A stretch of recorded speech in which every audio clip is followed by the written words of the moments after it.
Company कहती है कि यहाँ पर बंजर ज़मीन है, झाड़ियाँ हैं, यहाँ पर नालियाँ हैं वो अधिकतर सूखी रहती हैं, उनमें कोई पानी नहीं है, अंगूर किसी काम के नहीं और ज़मीन खेती के काम की नहीं, ऐसा कंपनी की रिपोर्ट कहती है। तो सबसे पहले आपको दिखा दूं यहाँ की नाड़ी जो भरी हुई है।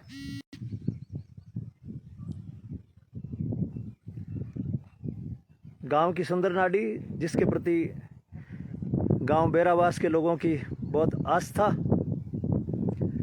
और फिर जिसे झाड़ियाँ कहा जाता है वो झाड़ी आपको दिखाता हूँ। इसका नाम है खेजड़ी और अंग्रेजी में इसको कहते हैं प्रोसोपिस सिंदरेरिया, राजस्थान का राज्य वृक्ष। और मेरे यहाँ से आपको मैं जूम करके दिखाता हूँ दूर दूर तक। ये जो झुरमुट दिख रहा है पूरा का पूरा, ये सारा झुरमुट खेजड़ियों का।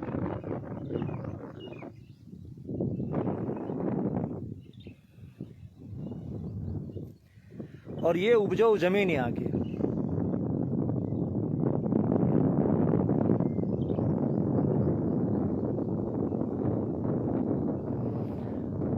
और एक और मस्त चीज है जिसे हम केर कहते हैं। ये देखिए केर,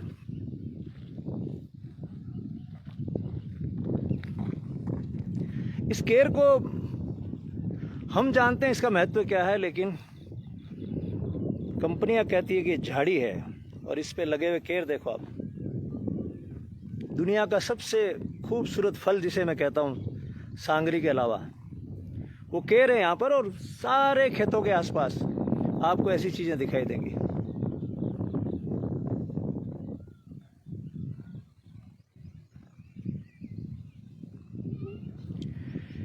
लेकिन इस एरिया की गलती यह है, अपराध यह है कि इस एरिया के नीचे खूब सारा पत्थर है, लाइमस्टोन है, जिससे सीमेंट बनती है, जिससे चूना बनता है। इसमें इन गांव के लोगों का क्या दोष है? आसपास की खूब सारी ज़मीन एक्वायर करनी है, लेनी है, ये बताकर कि ये ज़मीन खेती के काम की नहीं है, गोपालन के काम की नहीं है। यहाँ जो मेरे पीछे नाड़ी दिख रही है आपको भरी हुई, ये पानी पीने के काम का नहीं है। ये सारी चीज़ें बताकर ज़मीन लेना है। और यहाँ नीचे 30 फीट 40 फीट तक मीटर तक चूना पत्थर निकालना है।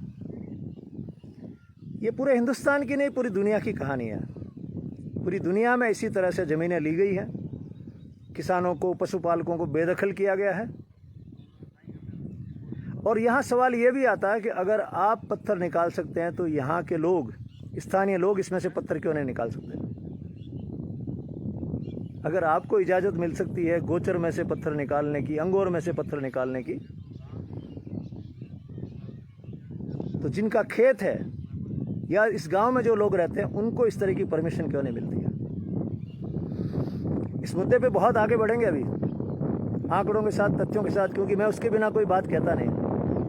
डॉक्टर अशोक चौधरी, अभिनव राजस्थान पार्टी से। और जब आंकड़े बोलते हैं तो उनके सामने दुनिया की कोई भी ताकत टिकती नहीं है।